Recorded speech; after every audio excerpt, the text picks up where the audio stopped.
Hello everyone, today is Friday, June 19th, 2020. My name is Evan and welcome back to another market recap video. Now in part one here, we're going to talk about everything that went on in the markets this week. We're going to look at everything from performance to market internals, sectors, and volatility. We'll pick apart everything that happened and point out everything that stands out. In part two, we're going to jump into the charts and sort of contextualize everything from the first part. We're going to look at longer term trends and look at the overall direction of lots of these markets. So hopefully that sounds good to you. Let's jump into this week's report. So first and foremost, a couple of the headlines happenings from this week. We started off Monday or Tuesday, I can't remember which day, but basically we got more Fed support for this market. The Fed came out and basically said they would be buying individual company or corporate debt beyond just the ETFs that they had already sort of pledged to purchase. So we got more Fed support from the market that week, explains perhaps some of the turnaround we saw in early trading this week. We had no follow-through selling to last week's reversals in the market, and we'll talk about that a bit more in the second half of this video. And we also got through quadruple witching, which is basically a fancy term for saying there were lots of option contracts expiring today. So we have quarterlies, we have the monthlies, we got the weeklies, and there's probably some other terms in there that expired, but 4 times a year we basically get a alignment in the number of contracts that are all expiring. So with that, let's start looking at some performance here. So if we look at the right-hand column here, the 1 week performance, you can see it was a positive week for the markets. Generally, everything was green across the board, rebounding. Remember, last week was a rough week, so we rebounded nicely this week, up almost 2% in the S&P. The NASDAQ was back to its leadership status at 3.5%, Russell at 2.3%, and the ACWX, so world stocks minus the US, were up about 1%. Remember, we had dividends getting paid on some of these ETFs and indices, or the ETFs that track the indices. So remember, if you're charting, depending on your charting platform, it may account for dividends in the performance numbers or it may not.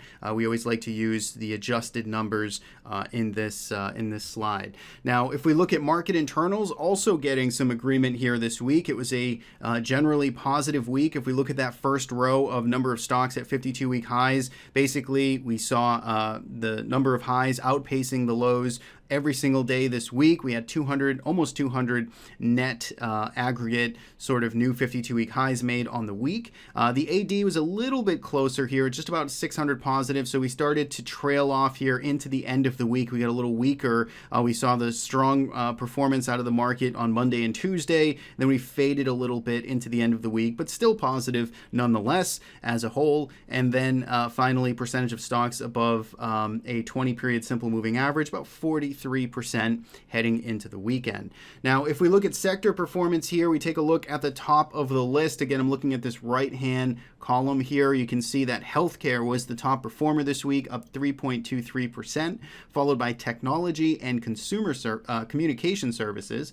And on the downside, we saw utilities, we saw energy, and we saw real estate. They were the only 3 in the red, and they trailed from a sector perspective.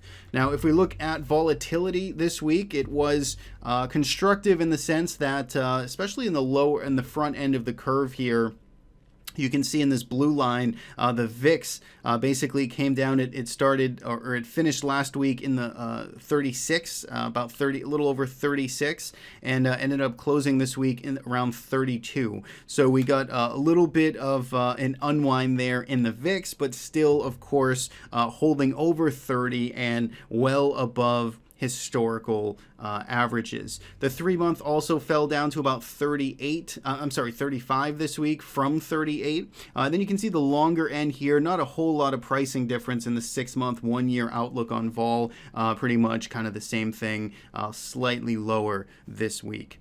Now, if we look at credit markets, maybe on the heels of the Fed here, but we're looking at our one of the two most popular ETFs to track credit, the LQD and the JNK, looking at investment grade, and then junk corporate bonds. And you can see both of those on the week performing strongly here, up almost 1%. So good, healthy flow, no warning signs being thrown right now from the credit markets.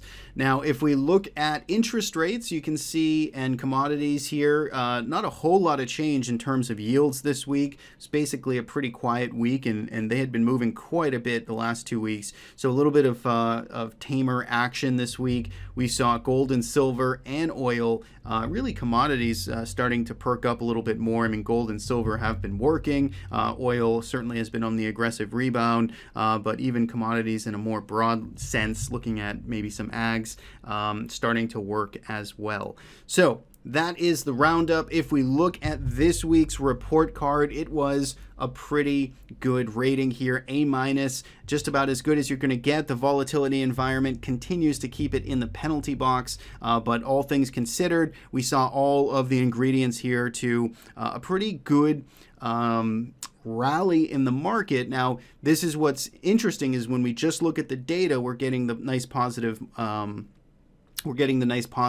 marks here. When we look at the trends and we look at the price action, maybe a little bit of a more mixed picture. So that's why it's good to kind of look at both parts here.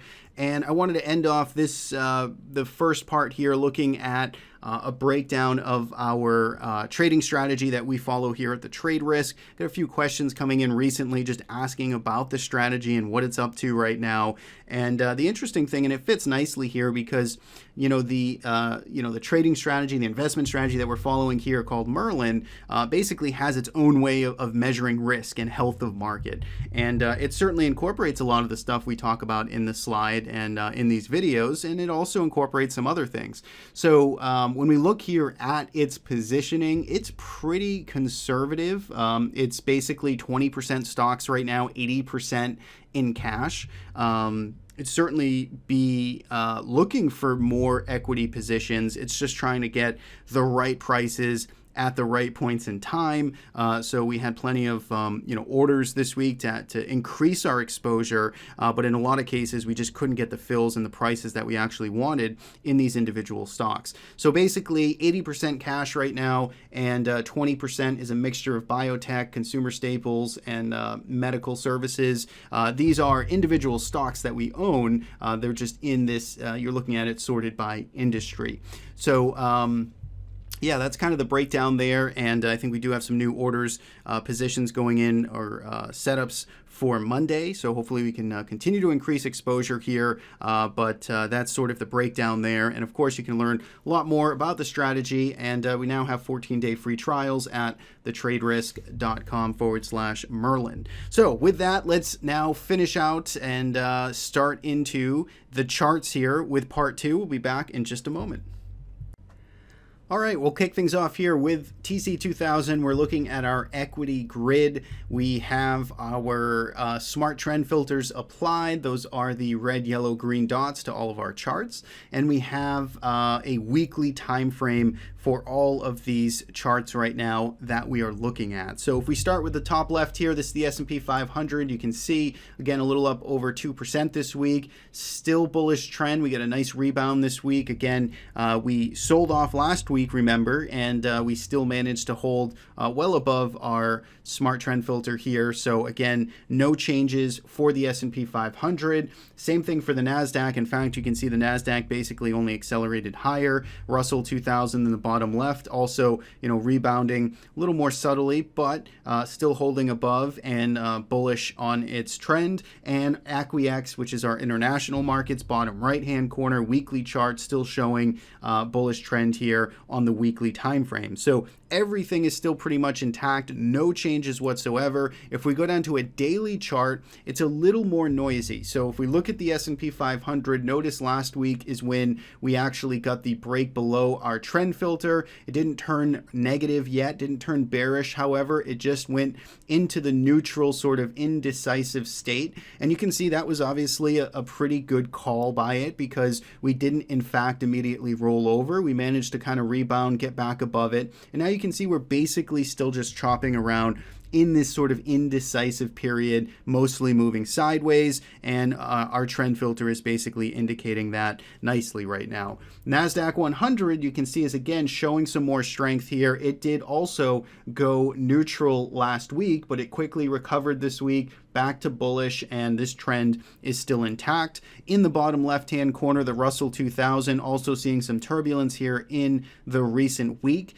We did go neutral, we bounced above it, we're trading pretty much right at it right now. So we're kind of saying basically, the jury is out right now in terms of direction. It's choppy out there. Generally speaking, that means to follow the preceding trend direction, which in this case is higher. That's where you want to give the benefit of the doubt. We'll see if that's the case here for the Russell. And then last but not least is the ACWX, the international markets. We can see also getting some turbulence last week, but still pretty much holding above and staying bullish trend. Now, if we look at some of the individual price action of these markets, if we go to this view here, which is pretty much our roadmap on how we've been talking about this market. If you recall, last week we had lots and lots of mixed data, but mostly bearish data in the short term. So basically, we tried to differentiate, which we always do, the time frames, because it matters so much on how you're analyzing markets. Like we just talked about, the weekly charts are basically unfazed. The trends are still very much intact. The daily charts, things are a little more noisy. And then if you go down to an intraday chart or a 60-minute or an hourly chart, if you're trying to trade over the next 1 to 3, 4 days, then you have outright opportunities in both directions. So remember, when we're going through this analysis, just make sure you're trying to map your time frame, your outlook to our analysis. So if we look at the daily chart here of the S&P 500, what you'll notice is last week we had this bearish island reversal. This was pretty much kind of sprinkled throughout the market. We saw basically these little tops forming, which is not a good sign, broadly speaking, especially when they start showing up in lots of different areas and sectors and individual stocks. So basically we had, the drop from that island top, and then, basically this was Monday of this week where we had a gap lower, and then the market found support, rallied strongly, followed through on Tuesday, and then proceeded to sort of just chop sideways for the rest of the week. Now, we talked about in our midweek video, and I believe even touched upon it in our last week's video, this 3130 area as being a good sort of resistance point or line in the sand to kind of measure the market strength. And we basically, you can see we tried to open above it, and we tried to test it multiple times this week. So basically Tuesday, we tried to push above it, we failed. Wednesday, we tried to push above it, we failed. Thursday, we didn't get up there, but Friday, again, we opened above 3130, we failed, and then closed lower. So the market is certainly respecting this zone right here. And it's something we're definitely going to want to pay attention to heading into next week. The good thing is, or at least the interesting thing is that we should be paying attention to, is the fact that for these 4 days, for Tuesday through Friday, we went really tight and sideways. And basically, we just spent lots of time trading in the same exact direction, which essentially means with compression comes expansion. And so basically, we have 4 days of compression in here, and now we should be looking for the market to eventually make a resolve, probably early next week, outside of this little range that it's carved out. And remember, a VIX that's over 30 is basically implying, I don't know what the exact percentage on a daily movement is off the top of my head, but it's implying a pretty wide range of trading on a day-to-day basis. So when you have a VIX over 30, you have a market that just moves sideways for 4 days. It's something that, again, you want to be on alert from. So heading into next week, I think we got a good little area to pay attention to right here, this low to high. So basically 3,080 all the way up to about 3,160 here in the S&P 500. That is certainly the immediate level. We were looking at 3,130. I think just again, I don't like to be super exact. I don't expect to be very exact with these levels. I think they're more like zones, and I think like looking at something like this is pretty much the top end resistance that's been holding here. It also essentially would fill the gap and sort of rescue these brave buyers here on this trapped island. So that is kind of the resistance there on the upside that I'd be paying attention to. Remember, the backdrop here is higher highs and higher lows. So basically, we've got that longer term trend since we bottomed in March at our back here. The market's at resistance, and we'll see which way this wants to tip heading into next week. Right now, basically just lots of chop and indecision. And if we want to go a little bit more broad in terms of levels, basically I think this week's lows, last week's highs, that's also another good way to just frame out this market. I think it's an easy way to frame out this market right now. This week's lows, last week's highs, those are your goalposts there, and we'll see which way this market wants to lean. Now, if we look at the Russell 2000, things are maybe a little bit more messy, but they resemble what we just looked at here in the S&P 500. Basically, we didn't quite get the same sort of island top here last week because of the fact that the Russell just quite frankly started breaking down earlier. It sort of already began rolling over before it had its big gap down. Regardless, though, we have a similar pattern where we basically got a high here in the trend about a week and a half ago, 2 weeks ago, and we had an abrupt gap down and a retest of support around 133.50. We had the big turnaround on Monday. We had the push higher on Tuesday, and then we essentially chopped around just a little more gradual to down here instead of the S&P 500, which was much more sideways. So the Russell 2000, basically a similar pattern here. 144 is a good line in the sand here. You can see it's basically been closing at or below it for these past 4 trading sessions, and we'll see if the buyers can get us back over 144 and show some commitment to get back up to these old highs. But it's still very much a this week's lows 133.50 to last week's highs up around 153. I think that is a good level, a good range to pay attention to, and you could just argue that everything within this range, which is about 13%, is just chop, is just noise. Depending on your time frame, that might be meaningful and actionable to you. Last but not least, if we look at the NASDAQ 100, back to its gold status here, this certainly looks a lot better than either of the 2 markets we just looked at, or either of those 2 major averages. The NASDAQ 100 is much closer to its prior highs. In fact, it had a chance, the way it opened here, to start making new all-time closing highs. But you can see again, we sort of failed at the open this Friday and closed a little bit lower here for the Qs, but basically flat on the session. You can see the same pattern here. Monday, it opened up the week near the lows. It drove higher, found follow through higher on Tuesday, then it basically just inched sideways for the rest of the week. Zooming out here, long-term trend still very much intact, trading just under, basically at its all-time highs. So again, a lot to like here for the NASDAQ as you compare it to the Russell or the S&P 500. So that's the price action breakdown of all of those markets. We looked at the trends of those markets, then we looked at the specific price action. So hopefully that should give you some good context to move forward with next week. Now, if we go to credit markets next, or our credit screen, Basically, you can see investment grade credit here, LQD, like we talked about, bullish trend, rising up, had a good week this week, still bullish trend there on the weekly chart. If we look at the top right, this is our high yield ETF. So again, these would be everything that's not investment grade credit. You can see is basically still sideways here, hasn't really got the green light on the upside yet in terms of our weekly trend filter, so nothing really changing there. It still shows some turbulence despite a good performance from this week. And if we look at the bottom left here, we get the good old VIX on a weekly time frame. You can see it's still back in transition mode. It did turn up last week from its bear signal, so from bearish signal it went back to neutral.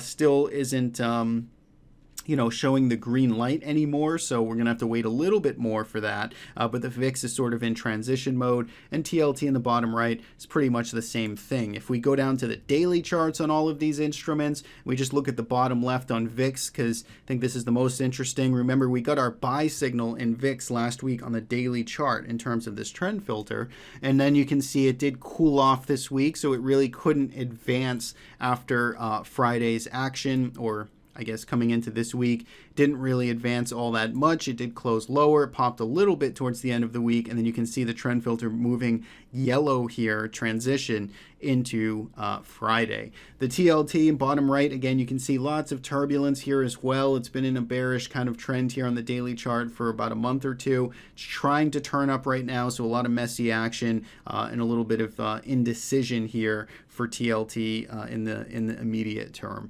If we go to gold next and commodities, we look at gold. It is back to, or certainly continues in its bullish trend here on the weekly chart. Same thing with silver in the top right. Oil is still bearish on the bottom left. And commodities are currently transitioning right now on the longer term trend. DBC here is still heavily weighted to oil, but you can see certainly an improvement here in terms of a commodity basket over just oil itself. As this is transitioning, this is still outright bearish. Now, what gets a little more interesting here is just the daily charts on all of these, because for gold, in the near term, you can see lots of sideways action here. It really hasn't gone anywhere since April. It's been consolidating, and you can see it started with it's starting to perk up now with a nice strong close on Friday. We'll see if we can get continuation there to get that breakout. Same thing with silver. Silver had a very strong run to the upside throughout April, May, and early June. It's been cooling off recently. And now we're just sort of waiting to see which way that tips. Again, DBC in the bottom right, you can see that nice green uptrend here that it's been in place. A little more angle on those trend filters, a little more separation and angle. So again, DBC getting some nice lift there over the past month or so. And you can see USO back to bullish trend as well. So if we go into, which I want to talk about, actually, let's look at sectors first before we dive into some individual price action. So for big sectors here on a weekly time frame, there really wasn't any changes in terms of trends or large meaningful movement. You can see that real estate got a little more neutral. That was one of the standouts here. So it went bullish last week. You can see it dropped back to its, and I'm looking at the top right here, and then it dropped back. We got a yellow dot this week. So a little bit of weakness there. Everything else is pretty much the same as it was last week, so no big changes there for sectors. Now, if we jump back to price action here and we take a look at a few things, I want to look at gold just to highlight again what we just mentioned, but basically this is the big consolidation here that we just talked about. The weekly chart is still bullish here. The daily chart has been very mixed, but basically, we've gone absolutely nowhere for a little over 2 months now, 2.5 months really, and it looks like, given Friday's close, a little bit of an uptick in volume, reaching up into resistance. We'll see if that's going to be the start to a potential breakout. Of course, there's no confirmation yet, but GLD, I'd be paying attention to it as this looks to expand here and might be ready to start moving again. Silver also kind of in that similar in that similar space. You can see it's essentially been trading within this range as well. Not as long here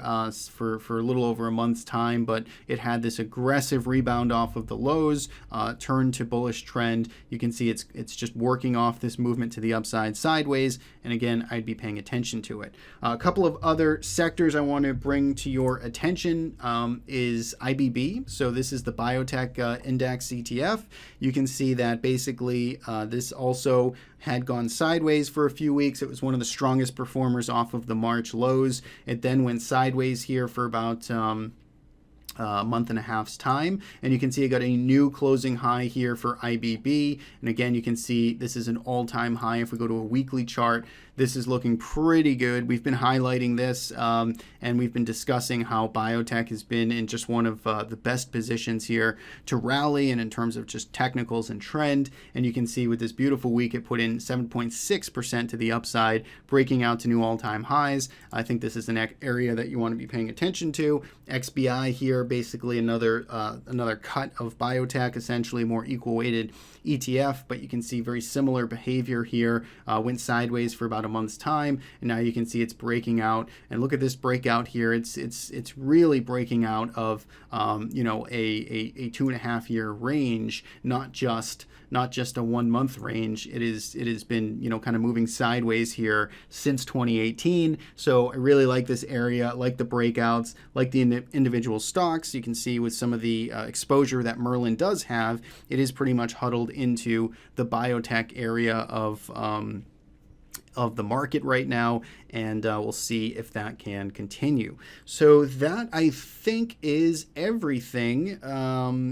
Yeah, that's everything on my list. Basically, you know, lots of chop the last 3 to 4 days of this week, and I think we're ready to start moving in some of these ranges, like gold, like the S&P, and the near-term range that we looked at. So hopefully, you know, we're prepared, and I think next week could start to be get some more movement out there, generally speaking. So that is it for me. Thanks as always for tuning in and watching these videos. Every Friday we do the long form stock market weekly recap videos just like this. You can subscribe to our YouTube channel or follow us at The Trade Risk. Have a great weekend, and we'll see you back here next week.